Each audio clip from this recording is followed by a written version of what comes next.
உளவுத்துறை ஒரு தகவலை கொடுத்தது. அதாவது இந்த தொகுதி உங்களுக்கு சிக்கலாக இருக்கிறது, அதனால் வேறு தொகுதியோ அல்லது திருவாரூர் செல்வது நல்லதுன்னு தலைவரே நான் இருக்கேன்னு சேகர் பாபு சொன்னதை கேட்டு நின்னாரு. இப்ப சேகர் பாபு எதோட பின்னாடி வராருன்னு ட்வீட் போட்டிருக்கார். இதையே திமுகவின் கவுன்சிலரான பருதி இளம்பருதியும் சொல்லியிருக்கார். ஸோ இப்பொழுது தெளிவாக சேகர் பாபு டார்கெட் செய்ய அவருடைய தொகுதியில அவர் நின்ற துறைமுகத்துல கிட்டத்தட்ட 2 லட்சம் ஓட்டுல ஒரு பூத்துக்கு 50லேருந்து 60 ஓட்டு புதிதாக ஓட்டை சேர்த்திருக்காருன்னு தாவேகா வேட்பாளர் சினார் அசோக் சொல்றாரு. ஸோ தன் தொகுதியை பத்திரமா பார்த்துக்கிட்டு பணத்தை கொடுத்து பார்த்தவர் இவர் தொகுதியை விட்டுட்டாரு.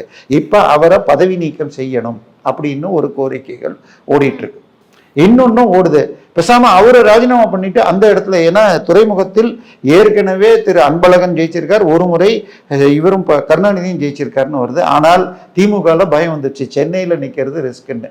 இன்னொரு தகவல் ஓடிட்டு இருக்கு, திருச்சி கிழக்கு ரிசைன் பண்ணா அங்கே நிற்கலான்னு, இல்லை திருச்சி கிழக்கு அதோட ரிஸ்க்குன்ட்டு இப்போ திருவாரூரை ராஜினாமா பண்ண வச்சுட்டு பூண்டி கலைவண்ணனை இவர் நிற்கலாங்கிற மாதிரிலாம் போயிட்டு இருக்கு.